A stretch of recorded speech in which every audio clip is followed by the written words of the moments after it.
گفتوگۆکەین لەسەر ڕەوشی کورد لە چوارچێوەی گۆڕانکاریەکانی ناوچەکەەوە ئەوەی کە لە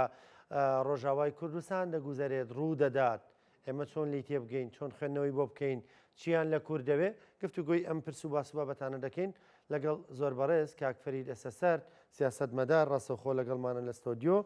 کاک فەرید سڵاو لێبێ بەخێراتی بەخێربی سەرچاو خوێندنەوە چی بووی کە لە ڕۆژاوای کوردستان ڕوو دەدا؟ ئەم پێم وایە شتێکی ئاساییە لە پەیوەندیان نێودەوڵەتیەکانە کەشتیوە ڕوو بدات چونکە هەمیشە لاوازەکان پیان لێ ئەنرێت ئەوەی کە بەهێزە لایەنە بەهێزەکان یەکەگرنەوە لەگەڵ یەکتری و بە دڵنیایەوە کۆمەڵی زەحیە دروست ئەبێت ئەم بیرمانە لە 1975 ڕووبدە لە هەرێمی کوردستان عێراق و ئێران ئەو کاتەش بە ڕەزامەندی ئەمریکا ڕێککەوتن لەسەر لاشەی کورد ئەمەیان دووەم جارە واتە هیچ مۆراڵ و ئەخلاقێک لە ناودا نییە تەنها چێ بەهێز بوو لەسەرەوە بێ و پێ بنێ بە لاوازەکان ئەمە سیاسەتی ئەو کەسانەیە کە بەو زۆرە سەیری سیاسەتەکەن کە تەنها دابینکردنی بەرژەوەندیەکانی خۆیانە بە دڵنیایەوە مەدرسەیەکی تریشێ باس لەوە کات کە سیاست بە مانایە نایەت کە تۆ تەنها بیر لە بەرژەوەندیەکانی خۆت بکەیتەوە ئەبێت بیر لە بەرژەوەندیەکانی بەرامبەرەکەشت و دراوسەکانیشت بکەیتەوە بۆ ئەوی بتوانێت لە جیهانێکە بژین بە ئاشتی و بە شێوەیە کە کەس دژی یەکتری نەبێت یعنی ئەمە دوو مەدرسەیە لە ئەمریکا ئەم دوو مەدرسەیە هەیە مەدرسەی جمهوریەکان و مەدرسەی دیموکراتیەکان ئەمە شانسی ئێمە ئەم دوو مەدرسەیە هەردووچی لە سەردەمی جمهوریەکانە بووە ینی ئەمە شانس و ناوچوانەکەی خۆمانە ئەوە دوو جەولەیە دوو خو لە هەر کۆماریەکان دەیبێنەوە و بە تایبەتەم جارەیان دۆناڵد ترامپ ینی بە شێوازێک دەنگی بەدەستهێنا کە توانی تەواوی جونگەکانی ئەمریکا بۆ خۆی کۆنتترۆل بکە بەڵێ ئەمە لە ئازایەتی جمهوریەکان نەبوو لە لاوازی بایدن بوو لە لاوازی دیموکراتەکان بوو کە کاندیدێکی بەهێزیان پێشکەش نەکرد ینی ئەوەی کە ئەمە کاندیدی بایدن بوو کە ئەم ژنەی کە کاندید کرا ئەویش ناسرااو نەبوو بەو شێوەیە کە دەنگ زۆر بەدەست بێنێت دواتر مامەڵەی ینی تەرازوەکە هاوسەنجیتیان نەبوو ترامپ پێشتر 4 ساڵی هەبووە یعنی خەڵک ئەی ناسن بەڵام کاندیدی دیموکراتەکان ژنێک بوو تازە هات بووە سەرکار کەس نەیناسی بوو بەڵێ کەس نەی ئەناسی لەبەرەوە بە دڵنیایەوە پێشبینی ئەوە ئەکرا کە ئەمە نەتوانێت دواتر بایدن خۆی یەکێک بوو لە کاندیدەکان بەڵام خۆی لە خولی یەکەمی خۆی دە زۆر لاواز بوو لەبەرەوە ویستیان کەسێکی شیاوتر پێشکەش بکەم بەڵام بەداخەوە ئەوەی کە کاندیدیان کرد شیاوتر نەبوو خراپتر بوو یعنی ئێمە مەحکومین بەوەی باجی سیاسەتی بێڕەحمانەی دۆناڵد ترامپ بدەین کە وەکو بازرگانێک وەکو ژمارە مرۆڤایەتی دەبینێت ئەجا ئەوە مەسەلەکە ئەوە نییە ئەمە مەحکومنیانە بەڵام هەموو جیهان وایە ئەوەی کە بەهێز بێت ئەتوانێت جیهان هەڵسوڕێنێت بۆ جۆی کە خۆی ئەوێت ئەوەی تریشیان بە دڵنیایەوە ئەکەوێتە ژێر پێوە یعنی ئێمە 75 وەمان لێ هات ئەم جارەشیان وەکو کورد ئەمە لە بەشێکی تری کوردستانە ئەمە دووبارە بۆتەوە بەڵام وەکو ڕەنگە ئێمە زۆر مێژوو نەخمێنینەوە بە چاچی و هەموو ڕووداوێک ڕەنگە جارێش کە دووبارە بێتەوە دوو جار و سێ جاری کەشەر دووبارە بێتەوە بەڵام بە شێوەیەکی تر بە شێوازێکی تر لە شوێنێکی تر ئەو ڕووداوانە هەمیشە دووبارە ئەبنەوە یعنی ئەوەی کە بەسەر کووردا هاتووە ڕەنگە لە شوێنی تری شەروا بوو بێت یعنی بۆن من ئەگەر ئێستا رووسیا و ئەمریکا ڕێککەون لەسەر چێ ڕێکەکەون لەگەڵ لەسەر ئەوە ڕێکەکەون کە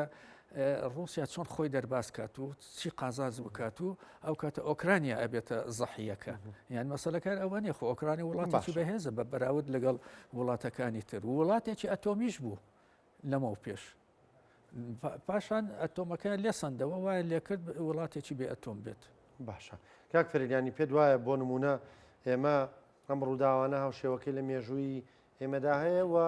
زۆر دووریش نەڕۆین ئەوەی کە 4-5 ڕوو دەدات شتێکی هاوشێوەیە ئەو کاتە لە سەردەمی لەسەر دەستێکی سنجەرەوە ئەم جارش لەسەر دەستی تۆمبارەک يعني ئێمە محکوم نین بۆی کە هەموو جار ئەو شتانە ڕوو بدات بەڵام ئەبێت حسابی ئەوە بکەین کە ئەوەستێتە سەر خۆ ئامادەکردنی ئێمە ئەوەستێتە سەر هێزی ئێمە یان بۆ نمونە ئێستا ئایا ئەتوانین بڵێن ئێمە حکوومەتێکی بەهێزمان هەیە حکوومەتی بەهێز ئەوە نییە کە چەکچی هەبێت ئەبێت ئابووری بەهێز بێت ئەبێت بازرگانی بەهێز بێت ئەبێت ڕەوشی نێودەوڵەتی بەهێز بێت یان لەم سەردەمەیە تەنها هێزی عسکەری بنچینە نییە بۆ دیاریکردنی هێز یان هەتا کە باسەکەیت فاکتەرەکانی هێز 1 2 3 4 5 یعنی ئەمە پێم وایە ڕەنگە لە هەرێمی کوردستان بە بەراورد لەگەڵ دەوروبەری خۆمان جگە لە سووریا ئێمە لاوااسترین بەڵام ئەتوانین ئەم لاوازیە قەرەبوو بکەینەوە بە دروستکردنی پەیوەندی دیبلوماسی بازرگانی نەوتی لەگەڵ دەوروبەری خۆمان و لەگەڵ وڵاتانی تریش یعنی هەموو محکوم نین بۆ نمونە هەرێمی کوردستان ئەگەر مەسەلەی هێزی عسکەری بێت ئێمە لە وڵاتێکی وەکو قەتەر بەهێزترین لە ئیمارات بەهێزترین لە کوێت بەهێزترین ئەگەر مەسەلەکە هەر هێزی سوپایی بێت بەڵام لە ڕووی نێودەوڵەتیەوە بەدڵژمارەی سەربازە ئەوە فڕۆکی زۆر پێشکەوتویان هەبێ بەڵێ من باسی ئەوە ئەەکەم ینی مەسەلەکە هەتەنها هێزی عسکەری نییە یان بۆ نمونە لوبنان یەکێکە لە وڵاتە هەرە لاوازەکانی ناوچەکە حکوومەتەکەی خۆی ناتوانێت زۆر جار ناتوانێت بڕیارەکانی خۆی بەسەر هەندێک گروپە بسەپێنێت بەتابەتی کاتی خۆی کە حەزب الله زۆر بەهێز بوو حەزب الله حکوومەتی پێکەهێنا ئەمە یانی ئەبێت ئەو شتانە لە بەرچاو بگرین یانی هەندێک شت هەیە لە دەرەوەی دەسەڵاتی ئێمەیە باشە بینەوە سەر باسی ڕۆژاوی کوردستان ئەوەی کە ئێستا لەوێ هەیە منی چیان لە کورد دەبێت پێ دوایە دۆخی کورد لەوێ بەکوێ دەکا نە ئەمە ئەبێت بگەڕێنەوە بۆ سەرەتای یاخود بگەڕێنەوە بۆ ساڵی ڕوخانی ڕژێمی سووریا ڕژێمی سووریا بەڕێککەوتن لە نێوان تورکیا و ئەمریکا ڕوخا ئەو کاتە داعش هێزێکی زۆری هەبوو و فترەیەک حەلەبێکی گرتە بوو دواتر سوپای سووریا توانی حەلەب بگرێتەوە دواتر بیر لەوە کرایەوە کە مادام حەلەبی گرتوتەوە ڕەنگە زاڵیش بێت بەسەر داعشە لەبەرەوە سێ کچکەیەک دروست بوو داعش ئەمریکا تورکیا دژی ڕژێمی ئەسەد مادام ئەو توانیوەتی حەلەب بگرێتەوە نزیکەی سێ بەشی سووریا لە بەردەستی ڕژێمایە ئەو کاتە بیر لەوە کرایەوە کە پێویستە سوود لەوە وەربگرین یان سوود لەوە وەربگرین کە هێشتا نەیتوانیوە پێشڕەوی بکات ئەو سێ کوسکەیە دروست بوو داعش تورکیا ئەمریکا ئەمانە کارێکی وایان کرد گروپێک لە داعش جیابێتەوە بە تایبەتی داعشە سووریەکان بەڵام کاتێک کە داعشە سووریەکان لە داعش جیابوونەوە لە سەدا 60 زیاتر سووری نەبوو ینی هەر ئەوە نەبوو کە سووریەکان جیا ببنەوە بە هێزێکی زۆر ژمارەیەکی زۆر کەمی داعش مایەوە ئەو کاتە بڕیاردرا کە دەسەڵات بدرێت بە ئەو گروپەکە ناوی نابوو هەیئەی تەحریری شام ئەوەی ئێستا حکمی سووریا ئەکات بەڵام ئەو ناوە ئێستا بەکار ناهێنێت و ناوێکیشی هەڵ نەبژاردوە تا ئێستا ناوێکی تازە بێت ئەگەر بیرتان ما بێت باس لە بروسکەیەک ئەکرا کە گەیشتۆتە بە لاسلچی نهێنی سوپای سووریا یان بەو هینەیە تێپەڕیوە لە دیمەشقەوە هاتووە پێی ئەڵێت ئەگەر ئێوە ئەزانن ناتوانن بەرگری بکەن بەرگری مەکەن یەکسەر بکشێنەوە بەرەو دیمەشق ئێمە ئەم کاتە نەما نەزانی مەسەلەکە چیە یانی من خۆم ئەو کاتە ئەمزانی بروسکەیەکی وا گەیشتوتە سوپای سووریا بەڵام ئەموت ڕەنگە سووریا چونکە زۆر جار ئەو بروسکانە ئەبێت بکشێنەوە بۆی هێز پیا بکەین خۆمان کۆ ئەەکەنەوە ئەنجە دواتر پەلاماری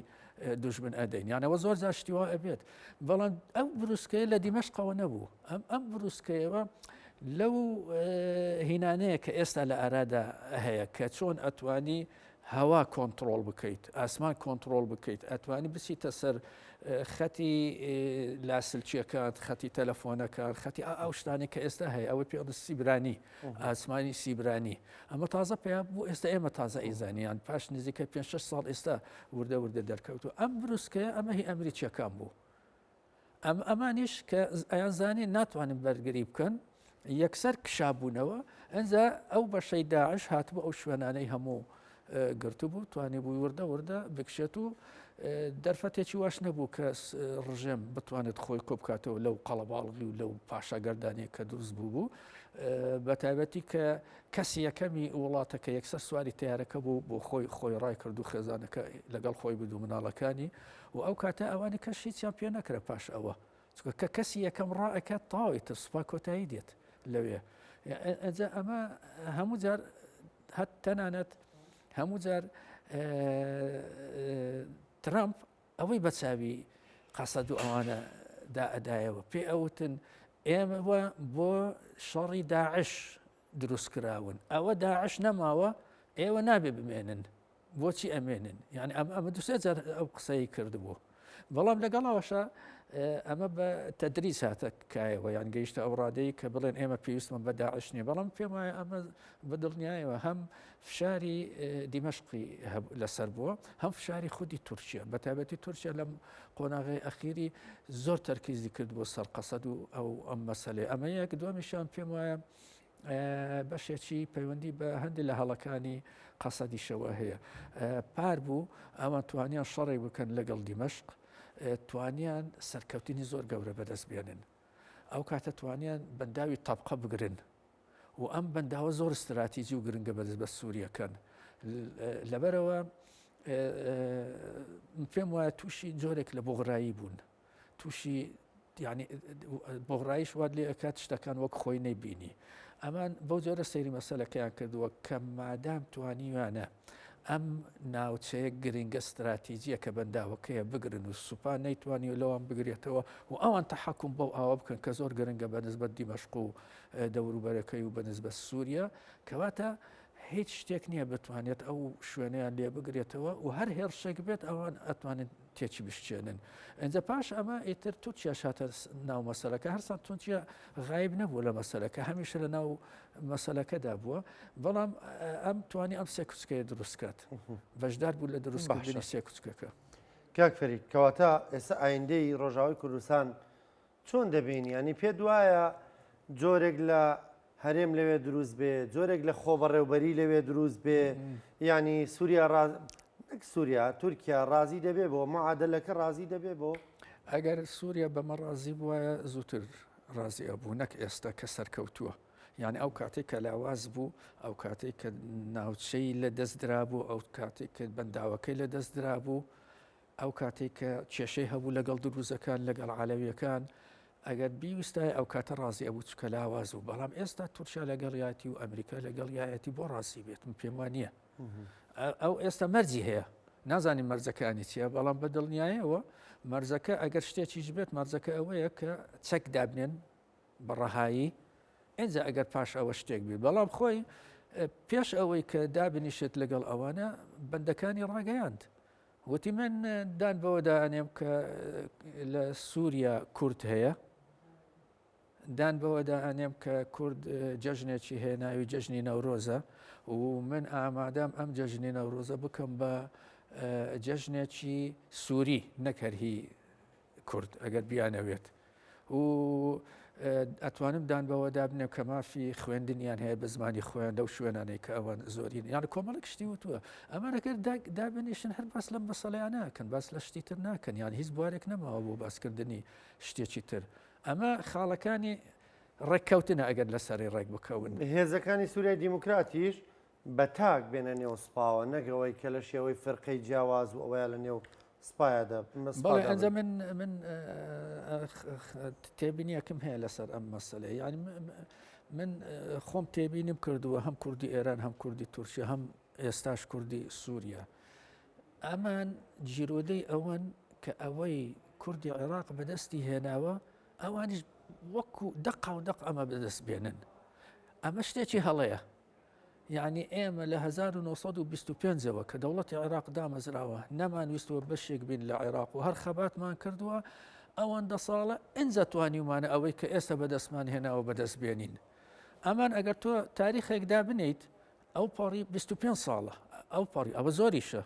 بەڵام ئەو پەڕی 23 ساڵە کە کوردی سووریا دەرکەوتون وەکو تێکۆشەری بەهێز. ئەم پێم وایە نابێت ئەوان بەو جۆرە سەیری مەسەلەکە بکەن کە ئەوەی ئێمە بەدەستمان هێنەوە لە کوردستانی عێراق ئەوانیش ئەبێت لەوێ بە هەمان شێوە بەدەستی بێنن. لەگەڵ ئەوەی ئەوان واقعی نییە داوای هەرێمێک بکەن داوای فدرالی بەڵێ ئەزانی بۆ چونکە ئێمە ئەگەر تۆ سەیری هەرێمی کوردستان بکەیت هەرێمی کوردستان یەک پارچەیە، یعنی لە سەرەوە لە سنووری تورکیاوە لە زاخۆ تا ئەگاتە خانەقین هەموو یەک پارچەیە. بەڵام لەوێ ئەگەر سەیری نەخشەی دابەشبوونی کورد بکەیت سێ ناوچەی کوردی هەیە، بەتەنیشت یەکەوە نییە، سێ ناوچەی لێک دابڕاو هەیە. هەرچەند ئەمە ئەگەر هەرێمی لێ دروست بکەن دەرفەت هەیە ببێت بە هەرێمێک و ئەکرێت ئەوانش بە ڕێگای تایبەتی بەیەکەوە بەسترێنەوە. بەڵام من مەبەستم ئەوەیە کە سێ پارچێ وەکو دەتوێت بڵێ جوگرافیا ڕێگە بەوە ناداوای کە لێرە هەیە لەوێت دروست بێتەوە. بەڵام خۆیسە بۆ نمونە لە قامیشلۆ و حەسەکە پێکەوەن یەک جوگرافیایە، یعنی هەر حەسەکە بۆ خۆی 23,000 کیلۆمەترێک دەبێ، ئەنی گەورەیە سنوورەکەی زۆر گەورەیە و ئەنجا کوبانی و ئەنجا ئەفرینەوە ئەفرین بەداخەوە هەر دەست شووە لانی کەم ئێستا کورد حکمی ناکە، ئێستا کوبانی ماوە کوبانیش حەسر کراوە ئەوەی کە تۆ دەڵێ جوگرافیاکە کەمێک جیاوازە بەزی ترەویکەی بەدەمیەکەوەی حەسەکە و خامیشلۆ. نا ئەوە شار دابڕانێک هەیە لە بینیانە دابڕانێک هەیە لە بینیانە، بەڵام من ئەمێت ئەوەش ڕوونکەمەوە کە ئەم جوگرافیە کە ئەڵێم پارچە پارچەیە خۆی ئەمە ڕێگر نییە کە هەرێمێک دروست بکرێت، ئەکرێ هەرێمێکی لێک جیاواز دروست بکرێت، لێک دابڕاو دروست بکرێت، هیچ کێشە نییە. یعنی بۆ نمونە کاتی خۆی وڵاتێک هەبوو پاکستانی ئێستا، پاکستان دوو پارچە بوو، پاکستانی غەربی هەبوو پاکستانی شەرقی هەبوو و لە بینیانە دەوڵەتی هندستان هەبوو لە بینیانە. بەڵام پاکستانی غەربی دواتر ئەوەی ئێستا پێڵم بنگلادێش ئەمە جیابەوە لە پاکستان. من مەبەستم ئەوەیە ئەمە بۆ نمونە دەوڵەتێکە دەوڵەتێکی لە خۆی گەورەتر و لە خۆی فراوانتر و لە خۆی بەرینتر کەوتۆتە بینی دوو پارچەکە. یعنی ئەمە ڕێگر نییە ئەگەر بتەوێت هەرێمێک یا دەوڵەتێک دروست بکەیت با دوو پارچە بێت سێ پارچە بێت. بۆ نمونە هەندێک دەوڵەت هەیە ڕەنگە لە 5-6 دوورگە پێک بێت بەیەکەوە نەبەستراونەتەوە، بەڵام تەکنیک ئێستا ئەتوانێت ئەوەنە بەیەکەوە بەسترێتەوە بە پرد و بە فڕۆکە و بەو شتانە. ئەوە ڕێگر نییە، بەڵام ئەمە ئیرادەیەکی ئەوێت ئیرادەکە ئەبێت هاوبەش بێت، یعنی هەم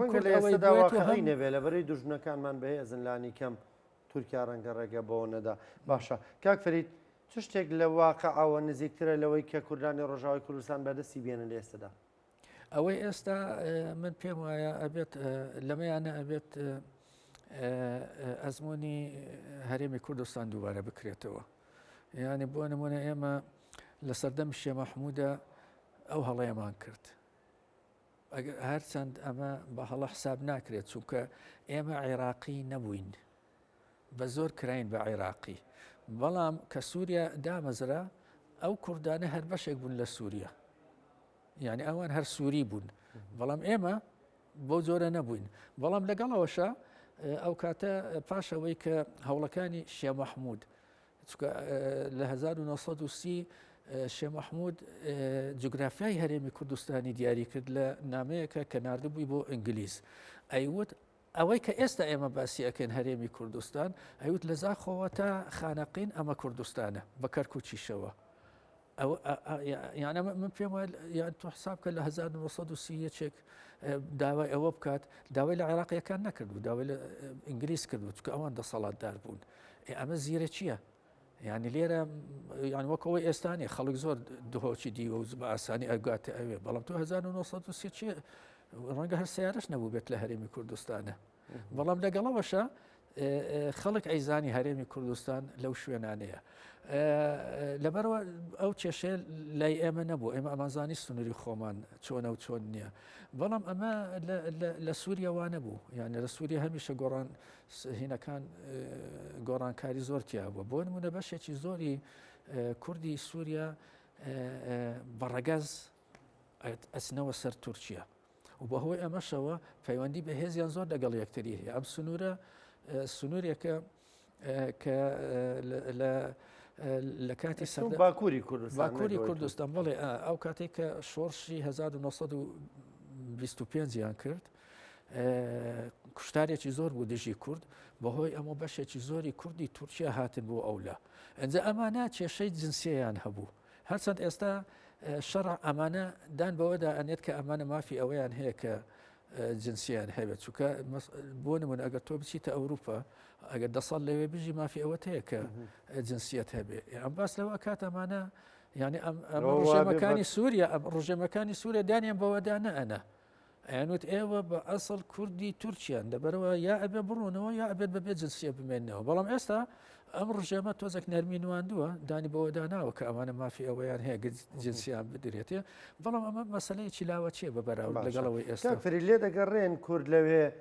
بمێنێتەوە وجودیە بێ وەکۆی زمانی خۆی و فەرەنگ و کللتوری خۆی بپارێزێ و زۆرێک لە خۆ بەڕێوبەری هەبێ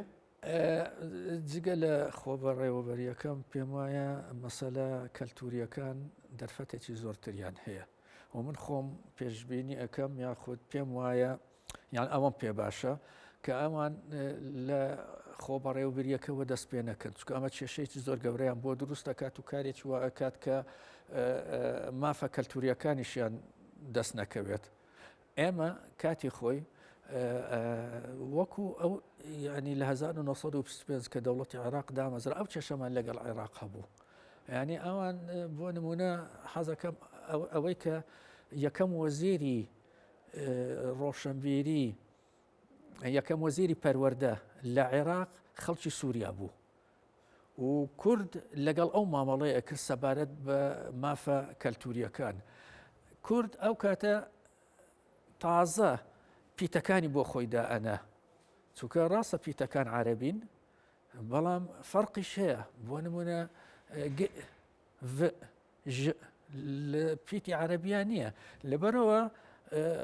ئەمان کە لەگەڵ وەزارەتی پەروەردەی ئەو کاتێ عێراق کە سووری بوو ئەویش هەر یەکێک بوو لە نەتەوە پەرستە تۆدڕەوەکان باسی ئەوەی کردبوو کە ئەمان پێویستیان بە ئەلفوبەیەکی تایبەت بە خۆیانە ئەوانش ئەبێت ئەو حرفانە زیادکەم بۆ ئەلفوبەی خۆیان ئەم ڕەتی کردبووە وتبووی ئەم پیتانەی کە ئێمە بەکاری هێنین ئەو تعبیرەی بەکارهێنا بوو پیتی قورئانین ڕائێکە نقطەیەکی لەسەرە تۆ ئەچیت ئەیکەیتە سێ نقطەی لەسەر بێت ئەمە حرامە نابێت یعنی دواتر بە هزار فەلاکات ئەنجە بۆ ڕازی بوون کە ئەبێت خەتێکی بۆ زیاد بکرێت ئەمە خۆمان پێویستمان بۆ هەیە ئەوان گەیان نییە خەتا ئێمە نییە لەبەرەوە ئەمە یەکێک بوو لەو کێشانە کە سووریەک مافی هەبوو لە سووریاوە ببێت بە وەزیری پەروەردە لە عێراقا بەڵام کوردێک کە بۆتە عێراقی ئەو مافەی نەبوو کە دەستکاری حرفەکان بکات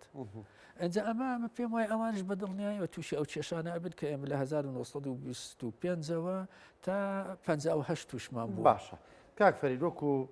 سیاسەتمەدارێک وەکو کەسێک کە شارەزای لە مێژووی بزوتنەوەی ڕزگاری خوازی کورد چی دەڵێ بە کوردانی ڕۆژاوە ینی چی بکەن لەم دۆخەدا ئێستاوان لە دۆخێکدا بڕیاری ویان داوە کە بەردەوام بن لە خەبات و تێکۆشان و بەرخودان و داوای بەهاناوەچوونی هەموو کوردێکەکەن بە بڕوای تۆوان چی بکەن لەم کاتەدا ینی دوو ڕێگەیان لە بەردەمایە یەکێکیان خەباتی عسکەریە ئەوەی پێشمەرگانە پێم وایە ئەمە بەنسبەت ئەوان ڕەنگە زۆر قوڕز بێت لە مەهەل و مەرزەی ئێستادا بەتایبەتی پاش ئەم شکستەی و پاش لە دەستدانی ئەو ناوچانە بەڵام ئەتوانن بەردەوام بن یعنی هیچ کێشەیەک نییە ئەتوان بەردەوام بن بەڵام ناتوانیت لە ئێستاوە پێشببینی سەرکەوتنی ئەم خەباتە بکەیت یاخود ناتوانانی پێشببینی ئەو کرد کە ئەمە تا چەند هەر بەردەوامە بێت و ئەوان تا چەند ئەتوانن بەردەوام بن یعنی ئەمە شتێکی زۆر زەحمەتە ئەتوانن لاکەی تریش هەر پیادە بکەن ئەویش خەباتی دیموکراتیە بە خۆپیشاندان بە مانگرتن بە عریزە نووسین بەڵام بە چەک وەڵامت نەدەنەوە بە چەک مافەکانێ دەسەبەر نەکەن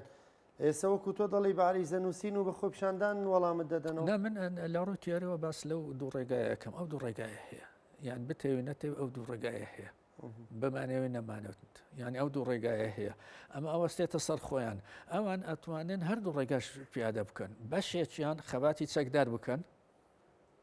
و بەشێکیان خەباتی سیاسی بکەن ئەوەش هەیە دەرفەت هەیە یان بەشێک لەوانە فعلەن داوای ناساندنی زمانی کوردی بکەن داوای خوێندن بە زمانی کوردی بکەن داوای دەرکردنی گۆڤار بە زمانی کوردی ئەوانش هەر کێشیان هەیە چونکە کورد و سووریەش ئەلفوبێی لاتینی بەکاردێنن ئەوانش ئەو ئەلفوبێ و ئەوانە یەکێکە لە کێشەکانیان یان لە وڵاتێکی عەرەبی چۆن ڕازی ئەبێت ئەلفوبێی لاتینی لە خوێندنگاکانی خۆیان پرسیارمە ئایندەیان چۆن دەبینی؟ یعنی ئێستا هێز بەرامبەر سنوورەکانیان وەستاوە ڕۆژانە ئەم ێزانە دەستدرێژیەکەن و بەڵام وەڵام دەدرێنەوە ئەم ئاگربەسە پێ وایە بەردەوام دەبێت دەگا بە ڕێککەوتن یان نا هێرش دەکەن ئەم سوپایە و پلانی کە هەیەی جێبەجێ دەکا کەس ناتوانێت پێشببینی بکات وە خۆم ناتوانم پێشببینی هیچ شتێک بکەم بەڵام ئەوە بڕیارەکە بەدەست خۆیانە یعنی ئەوان ئەتوانن بەردەوام بن لەسەر خەباتی چەکداری خۆیان من پێم وایە ڕەنگە لە هەلومەرجێکی تریشە ئەگەر بەردەوام بن دۆخەکە باشتر بێت بۆ نمونە ئێمە لە 1970 یان کەریەچێتی دامەزرا پاش ئەوە لە 76 یان پاش ساڵێک پاش دامەزراندنی یەکێتی دەستمان بە خەباتی چەکدار کرد و ئەو کاتێک کە دەستمان پێکرد خراپترین کات بوو بۆ خەباتی چەکدار لە شکستێک ڕزگارمان بوو ڕزگارمان نەبوو بەڵام دەرچوو بووین لە شکستێک و خەڵک زۆر بەکەمی ئەبوو بە پێشمەرگە و پشتگیریمان زۆر کەم بوو لەبەرەوە ئێستامان لەو قۆناغەدان بەڵام بەردەوام شێوەیە بڵێ بەڵام سووربوونی گەلی کورد لە کوردستانی عێراق لەسەر خەبات بە دڵنیایەوە ئەمە وای لێ کرد ئێمە بتوانین بگەین بەو ڕۆژەوەیان بەرگری بکەن وەکو خۆیان دەڵێن بەرگری دەکەین ئەو کاتە ڕژێمی عێراق ڕژێمێکی زۆر بەهێز بوو بەڵام کەس پێشببینی ئەوەشی نەئەکرد کە ڕژێم تووشی شەڕێک ئەبێت لەگەڵ ئێران و هەموو شتێک ئەگۆڕێت ئەمە پێم وایە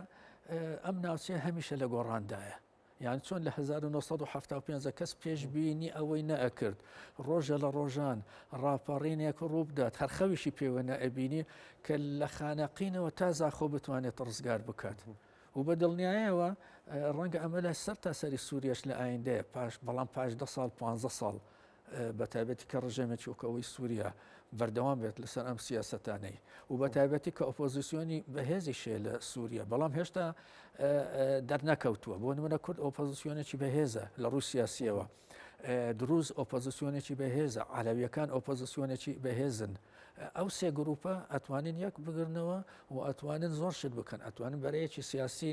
عسکەری بۆ خۆیان دروست بکەن من پێم وایە هەلومەرجی ئێستای سووریا بە بەراورد لەگەڵ هەلومەرجی 1975 کوردستانی عێراق هی ئەوان باشترە ئەمە یەک دووەمیشیان پێم وایە لە تورکیاش ڕەنگە لە ماوەی 2 ساڵ 3 ساڵ 4 ساڵ 5 ساڵی تر هەندێک گۆڕانکاری لەوێش ڕوو بدات بە قازانجی مەسەلەی کورد و ئەمە دەرفەتێکیشە بۆ ئەوەی کوردی سووریا بتوانن قازانجی یا بەرژەوەندەکانی خۆیان بە شێوەیەکی باشتر بەدەست بێنن. بەڕێز کاکفەری دەستە سەر سیاست مدار سپاس دەکەم. سپاس بۆ بەشداریکردن سپاس بۆ ڕوونکردنەوەکان زۆر سپاس.